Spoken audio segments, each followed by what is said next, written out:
화요일 새벽 함께 하셔서 감사합니다. 사도신경으로 신앙 고백 같이 드리겠습니다.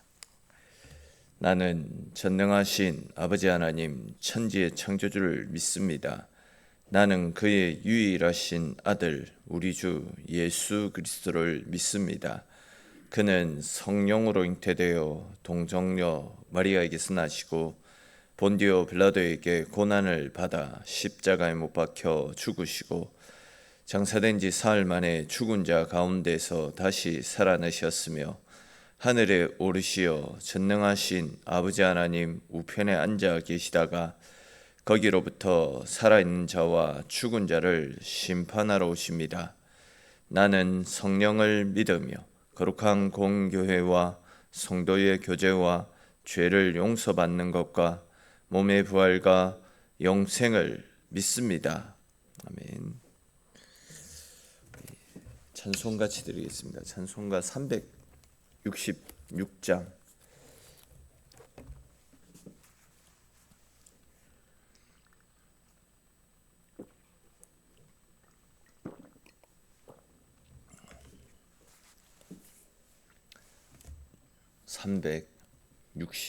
(366장) 찬송 드리겠습니다.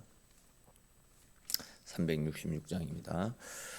어두운 내 눈 밝히사 진리를 보게 하소서. 진리의 열쇠 내게 주사 참빛을 찾게 하소서. 깊으신 뜻을 알고자 엎드려 기다리오니 내 눈을 뜨게 하소서. 성령이여 막혀진 내 기여시사 주님의 귀한 음성을 이 귀로 밝히 들을 때에 내 기쁨 한량 없겠네. 깊으신 뜻을 알고자 엎드려 기다리오니 내 길을 열어주소서.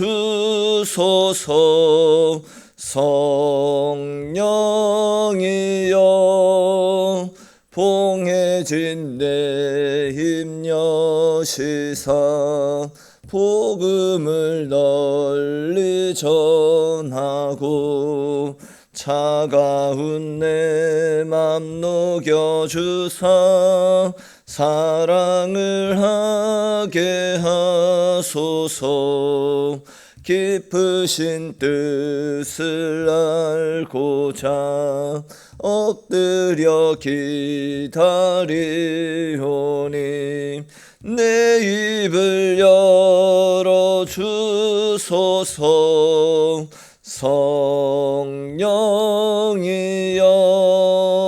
성령이여. 아멘. 오늘 함께 나눌 말씀 보겠습니다.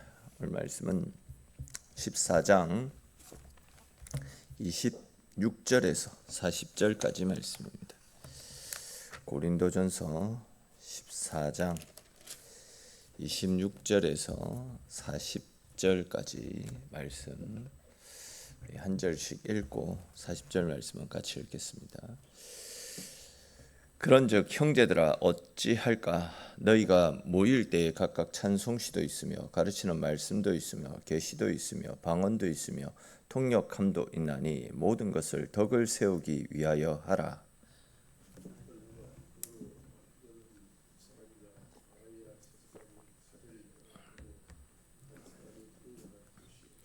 만일 통역하는 자가 없으면 교회에서는 잠잠하고 자기와 하나님께 말할 것이요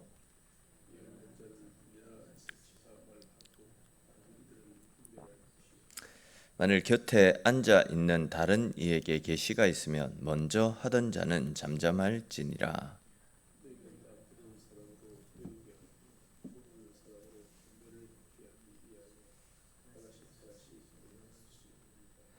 예언하는 자들의 영은 예언하는 자들에게 제재를 받나니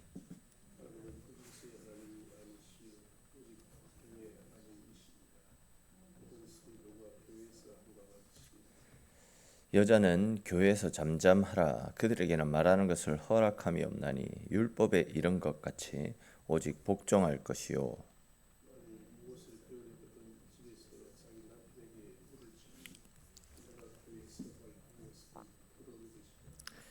하나님의 말씀이 너희로부터 난 것이냐 또는 너희에게만 임한 것이냐.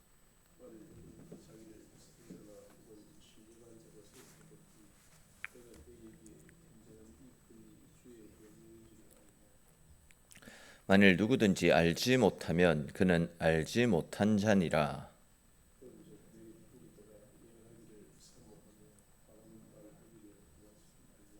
같이 읽겠습니다. 모든 것을 품위 있게 하고 질서 있게 하라. 아멘.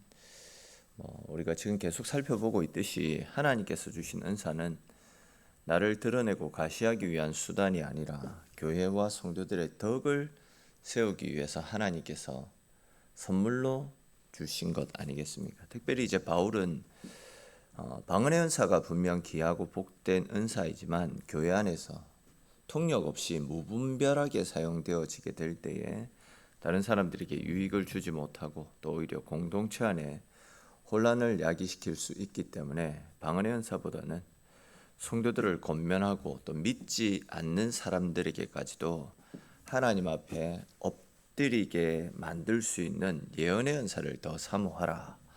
이렇게 권면을 해서 드렸습니다. 그리고 이제 오늘 살펴볼 말씀에서도 바울은 비슷한 맥락에서 하나님께서 우리에게 주시는 은사는 반드시 교회의 덕을 세우기 위해 사용되어져야 된다. 그리고 예배는 자기 자랑의 무대가 아니라 하나님께 영광을 올려드리고 또 성도들이 함께 세워져가는 질서 있는 자리가 되어야 된다.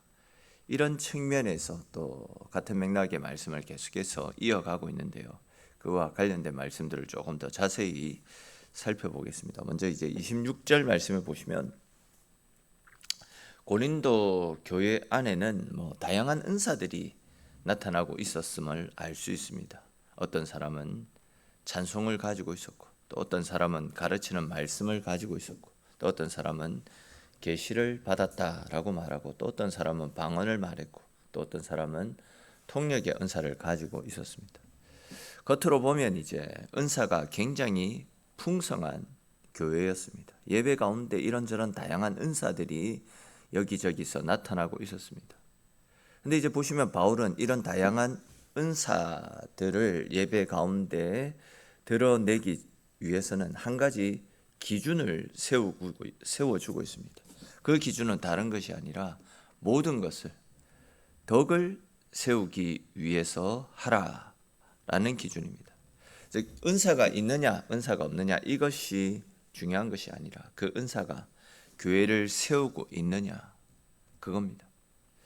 그렇기 때문에 우리가 교회 안에서 무엇을 하든지 이 일이 교회를 위한 일인가, 교회를 말씀대로 세워가고 있는가, 이 말이 성도를 살리는 말인가, 이 섬김이 공동체에 유익을 가져다 주는 일인가, 아니면 단지 나를 드러내고 내 기쁨을 위해서 내 만족을 위해서 행하고 있는가, 이것들을 철저하게 돌아보고 섬겨야 됩니다.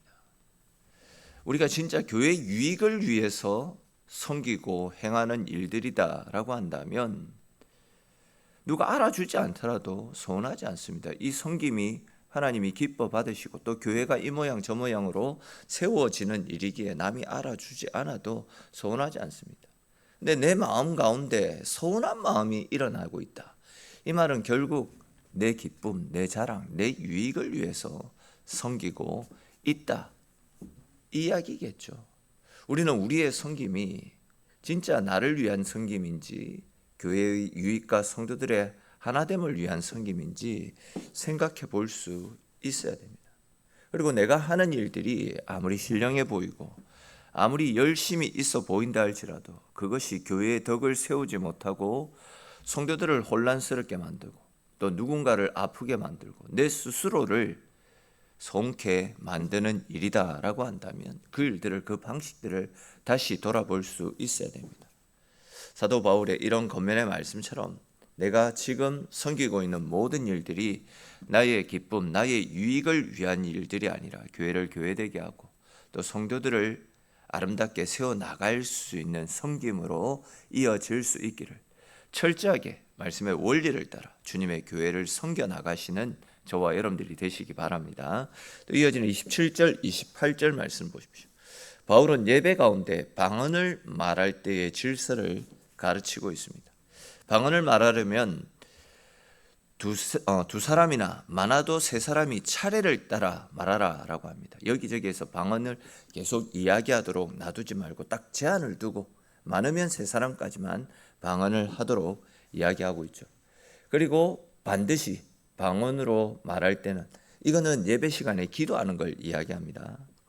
반드시 통역하는 사람이 있어야 된다.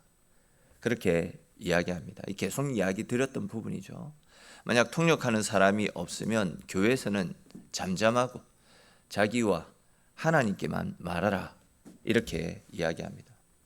이 말씀은 절대 방언으로 기도하지 말라 이런 권면이 아닙니다. 당시 고린도 교회 성도들 중에서는 예배 중에 무분별하게 하나님이 말하게 하셨다. 하나님께서 나를 통해서 하나님의 뜻을 들려주신다. 이렇게 이야기하면서 방언으로 말하는 사람이 있었습니다. 또 공예배 가운데 기도 드릴 때에도 다른 사람이 알아들을 수 없도록 방언으로 기도하는 사람들이 많이 있었습니다. 방언은 하나님과 나와의 영적인 대화입니다. 비밀 언어입니다. 그렇기 때문에 다른 사람들은 알아들을 수가 없습니다. 근데 이제 사람들 중에서는 그것을 자신의 신앙을 가시하고 드러내기 위한 수단으로서 예배 중에 아무렇지도 않게 방언을 사용했고 공예배에서 기도를 인도하면서도 그냥 사람들 알아들을 수 없는 자기만 그냥 방언으로 계속해서 기도를 했던 것입니다. 여기저기에서 자신, 그 공동체의 질서와 성도들의 유익이 아니라 자신을 드러내기 위해서 이런 무분별하게 은사들을 사용하고 있었다라는 거죠. 그러다 보니까 이제 그 사람들 때문에 예배가 하나님의 이름을 높이며 영광을 올려드리는 자리가 아니라 사람들의 장기자랑처럼 변질되고 있었던 상황이었습니다. 그런 이유로 바울은 방언을 말할 때도 자리를 지키고 통역이 있을 때에만 방언을 하고 통역이 없으면 공적인 자리에서는 방언으로 말하지 말고 기도하지 말라 이렇게 권면을 하고 있는 겁니다. 우리도 마찬가지입니다. 내가 은혜 받았다라고 해서 또 내가 깨달은 것이 있다라고 해서 언제나 내 방식대로 표현을 해서는 안 됩니다. 때로는 말하는 것보다도 잠잠히 기다리는 것이 덕이 될 때가 있습니다. 또한 내가 드러나는 것보다도 공동체의 질서를 세우는 것이 더 은혜로울 때가 있습니다. 성숙한 신앙은 하고 싶은 말을 다 하는 것이 아니라 덕이 되도록 말하고 덕이 되도록 멈추고 또 덕이 되도록 기다릴 줄 아는 신앙이 성숙한 신앙입니다. 이 말씀처럼 언제나 내 은혜보다도 공동체의 유익을 먼저 생각하면서 공동체의 유익을 위해서 나의 유익마저도 절제할 수 있는 신앙인, 그런 신앙인의 모습으로 세워져가는 우리들이 될 수 있기를 바랍니다. 또 이어지는 29절에서 33절 말씀에도 보십시오. 이번에는 예언에 대한 질서를 가르쳐주고 있습니다. 바울의 말에 의하면 예언하는 사람은 둘이나 셋이서 말하고 다른 사람은 분별할 것이다. 이렇게 이야기합니다. 이 말씀을 조금 풀어서 설명을 드리면 성도들은 누구든지 말씀을 전하면 하나님의 예언의 말씀을 들을 때는 철저히 의심하고 철저히 따져보고 식별해서 들어야 된다. 이렇게 이야기하고 있습니다. 그리고 이제 예언을 할 때에도 그것이 하나님의 말씀이기 때문에 하나님의 말씀은 한 마음 한 생각으로 들려주시는 겁니다. 그렇죠. 하나님의 말씀이 어떤 사람에게는 이런 말씀을 주시고 또 어떤 사람에게는 앞의 말씀과는 반대되는 말씀을 주시지 않는다라는 겁니다. 한 마음 한 뜻으로 하나 되게 함을 주시는 말씀을 주시기 때문에 두세 사람이 함께 이야기하라라고 합니다. 이 개인의 생각을 하나님의 말씀인 양 말하지 않도록 두세 사람이 하나님의 뜻을 전달할 수 있도록 함께 말하도록 이야기를 하고 있습니다. 그리고 성도들에게는 그 말씀이 하나님의 뜻인지 아닌지 분별하도록 그 말씀을 듣도록 주의해서 듣도록 이야기합니다. 왜 바울이 이렇게 권면하는 것이겠습니까? 그것은 당시 거짓 선지자가 많이 활동하고 있었기 때문입니다. 이단자들은 절대 거짓 선지자의 모습으로 다가오지 않습니다. 강명한 천사의 모습을 하고 의의 일꾼으로 꾸며서 다가옵니다. 또 이단에게 넘어가는 사람들이 어리석고 미련해서 표현이 그렇지만 무식해서 넘어가는 것이 아니다라는 거죠. 그들 중에서는 의사나 약사나 박사나 심지어 목사들도 이단에 넘어가는 경우들이 많이 있습니다. 이 말은 다르게 표현하면 그만큼 이단의 술수가 교묘하다라는 것 아니겠습니까? 바로 그런 이유로 해서 바울은 예언을 하는 것만이 중요한 것이 아니라 그것을 분별해서 제대로 듣는 지혜가 절대적으로 필요하다라고 이야기하고 있습니다. 오늘날 이 시대를 말씀의 홍수의 시대다 그렇게 이야기하지 않습니까? 근데 이제 홍수가 나면 물은 여기저기에 널리게 됩니다. 그러나 그렇다라고 해서 아무 물이나 마셔서는 안 되는 것 아니겠습니까? 가려서 먹어야 됩니다. 마찬가지로 말씀이라고 해서 무조건 다 받아 먹으면 안 되는 겁니다. 말씀의 깊이 여부를 떠나서 복음을 가장한 거짓된 말씀들이 판을 치고 있기 때문에 말씀을 제대로 분별해서 제대로 된 말씀을 들을 수 있어야 됩니다.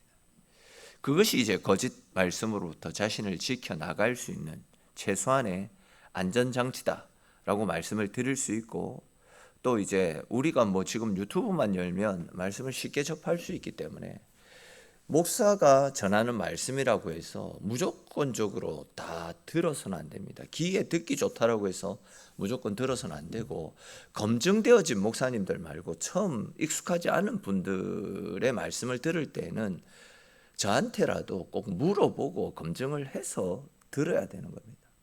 당연히 검증된 그런 분들 설교는 당연히 많이 들으면 좋습니다. 우리에게 유익이 되어지기 때문에. 그러나 그렇다고 해서 아무 말씀이나 아무렇게나 들어서는 안 된다라는 거죠. 가려서 듣는 거. 이건 역시도 우리의 신앙을 지켜나갈 수 있는 안전장치가 되어진다라는 겁니다. 이어지는 34절, 35절 말씀에서 또 바울은 여자들은 교회에서 잠잠하라 이렇게 말합니다. 또 무엇을 배우려거든 집에 가서 남편에게 물어보라 이야기합니다. 이 말씀은 여자는 교회 안에서 아무 말도 하지 말라거나 여성의 모든 사역과 은사를 금지하는 그런 뜻으로 이해하면 안 됩니다. 이 말씀은 당시 고린도 교회에 특별한 상황을 고려해서 주어지는 말씀입니다. 아마 당시 예배 중에 여성들이 이제 무질서하게 질문을 하거나 예언을 분별하는 과정에서 질서를 흐트리거나 공동체의 예배를 혼란스럽게 만드는 일들이 자주 있었던 모양입니다. 그래서 이제 바울은 그 상황 속에서 예배의 질서를 세우기 위해서 잠잠하라 이렇게 권면을 했던 겁니다. 핵심은 남자냐 여자냐 이것이 아니라 예배 안에서 질서와 덕을 세우는 문제입니다. 교회에서는 누구라도 자기의 생각과 자기의 방식으로 공동체를 혼란스럽게 해서는 안 됩니다. 배우고 싶다면 겸손하게 배워야 되고 질문하고 싶으면 또 질서 있게 질문해야 되는 겁니다. 은사가 있어도 질서 안에서 사용해야 되고 말하고 싶어도 공동체의 유익을 위해서 말을 해야 되는 겁니다. 이어지는 36절에서 38절 말씀에도 보시면 바울은 고린도 교회 성도들의 교만한 태도를 책망하고 있습니다. 당시 이제 고린도 교회 성도들은 자신들이 은사가 많이 있다라고 해서 마치 이제 자기들이 어떤 특별한 기준인 것처럼 생각했던 겁니다. 근데 이제 바울은 분명히 이야기합니다. 하나님의 말씀은 너희에게서 시작된 것이 아니고 너희에게만 임한 것이 아니다라는 겁니다. 조금 다르게 표현하면 아무리 많은 은사를 가지고 있다 할지라도 또 아무리 특별한 경험, 특별한 체험을 했다라고 할지라도 교회는 그 모든 체험과 그 모든 경험, 특별한 모든 은사들 역시도 철저하게 말씀이라고 하는 그 말씀의 질서 아래에서 말씀의 원리를 따라 움직여야 된다. 이 이야기를 하고 있는 겁니다.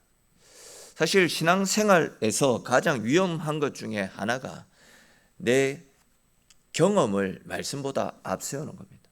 말씀이 버젓이 우리에게 주어졌는데도, 내가 이런 경험을 했는데, 내가 기도했는데 이런 응답을 받았는데, 이런 이유로 해서 내가 체험했던 체험을, 또 내가 기도해서 받았던 나의 응답을 말씀의 권위보다도 더 앞세울 때가 훨씬 더 많이 있습니다.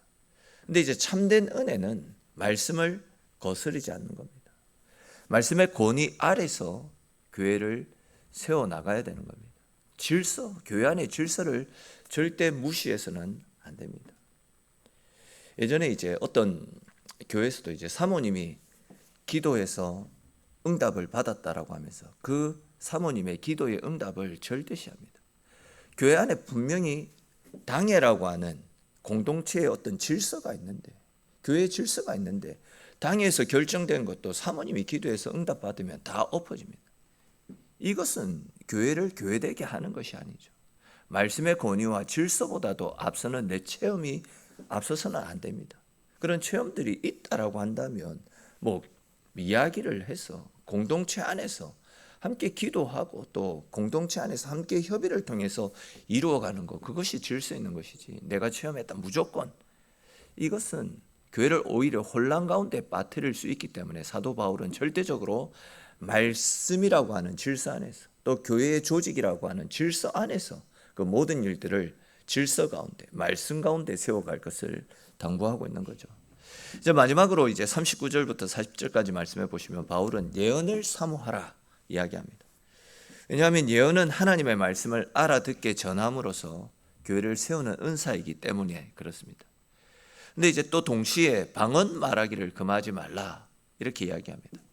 왜냐하면 방언 역시도 하나님께서 허락하여 주신 특별한 은사이기 때문입니다. 다만 모든 것을 품위 있게 하고 질서 있게 사용하라 이야기합니다.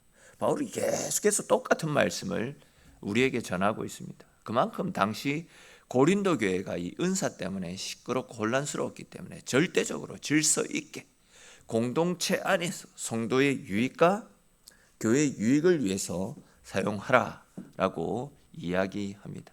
즉 분별 없이 함부로 사용해서는 안 된다라는 겁니다. 모든 은사는 사랑 안에서, 또 말씀 안에서, 질서 안에서 교회와 성도들의 유익을 위해서 사용되어져야 됩니다. 바울의 이러한 권면처럼 은사를 사모하십시오. 은사를 사모하되 사랑으로 사용하십시오. 열심을 가지되 질서를 따라 그 열심을 행할 수 있어야 됩니다. 내가 받은 은사를 자랑하지 말고 그 은사를 가지고 내게 구원의 은혜를 베풀어 주신 하나님의 은혜에 감사함으로 교회를 섬겨 나가십시오. 그렇게 모든 것을 품위 있게 하고 질서 있게 하는 것, 이것이 교회를 교회되게 하고 하나님의 성도들을, 또 교회를 유익하게 하는 방법이다라는 것을 꼭 기억하시면서 언제나 하나님의 말씀 안에서 또 교회를 세워나가고자 하는 간절한 마음으로 질서 있게 은사들을 잘 사용하셔서 또 하나님의 은혜 속에서 더 아름답고 건강하게 세워져가는 우리 교회가 될 수 있기를 주님의 이름으로 축원합니다. 기도드리겠습니다. 하나님, 오늘 이 새벽도 불러주심에 고맙고 감사합니다. 오늘도 사도 바울을 통하여서 은사는 어떻게 사용해야 되는 것인지 우리에게 가르쳐 주셨습니다. 나의 유익과 나의 자랑거리가 아니라 또 나의 체험을 앞세우고 내 경험을 앞세우기보다도 모든 것이 질서 있게, 모든 것이 또 품위 있게, 그 무엇보다도 모든 것들이 교회의 유익과 성도들의 유익을 위해서 사용하라고 하나님께서 우리에게 주신 선물임을 기억하며 하나님께서 주시는 은사를 사모하되 그 은사들이 우리의 자랑이나 나를 드러내는 수단이 아니라 철저하게 말씀이라고 하는 하나님께서 주신 마음 안에서 질서 있게 공동체 유익과 성도들의 유익을 위해서 잘 사용함으로 교회가 더욱더 아름답고 건강하게 은혜 가운데 세워져가는 우리 교회, 우리 성도들의 삶이 될 수 있도록 은혜 베풀어 주시옵소서. 오늘도 주의 은혜를 사모하는 주의 백성들이